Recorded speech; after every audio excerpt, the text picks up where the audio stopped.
偉基情。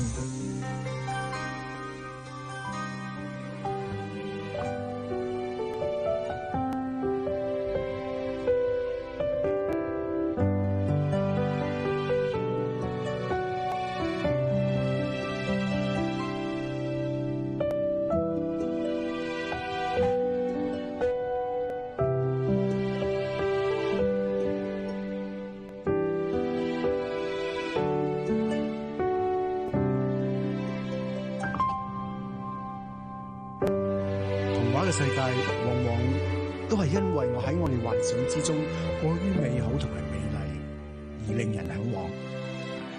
到底喺咩嘅氛圍裏邊，我哋先至會將美麗嘅童話再加上我哋生命之中一直等待嘅愛情呢？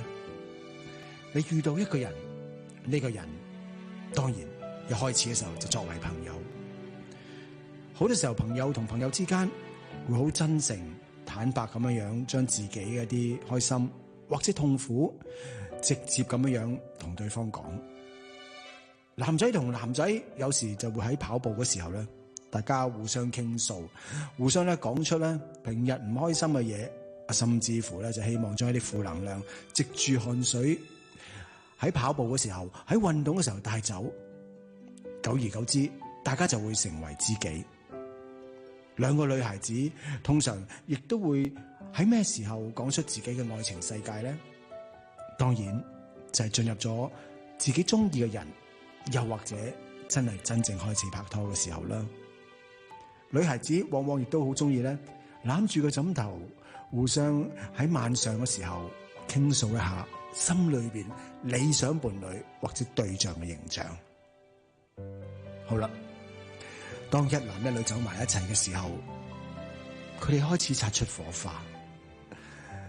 或許喺你生命之中，亦都同樣發生過一啲類似嘅片段。當對方講出自己嘅痛苦嘅時候，你會有咩反應呢？係咪就係將你平日所聽開嘅一啲童話世界裏邊嘅王子同公主嘅橋段，完全咁破壞呢？因為喺童話世界裏邊，基本上冇痛苦，只有快樂。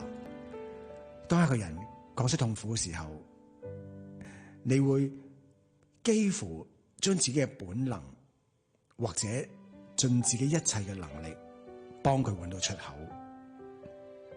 喺腦海裏邊好快速，好可能亦都浮現咗唔同嘅方法，甚至乎急住同對方提出意見。第一句好可能你經常都會講啦，有咩可以幫到你啊？對方會唔會真係感覺到你真係幫到我？對於一個真正痛苦裏邊嘅人嚟講，當下最需要嘅往往唔係方法，而係被理解嗰個感覺。當呢個感覺如果對方接受咗，你又付出咗嘅時候，好可能你哋兩個之間嘅友誼會快速咁樣增加，成為知己，又或者擦出火花，變成愛情。當有時我哋太聰明、太快咁樣講出一啲解決嘅方案嘅時候，係你會顯露到自己喺某一方嘅面，喺某個程度係叻，但係反而會令到對方覺得自己嘅感受被忽略咗。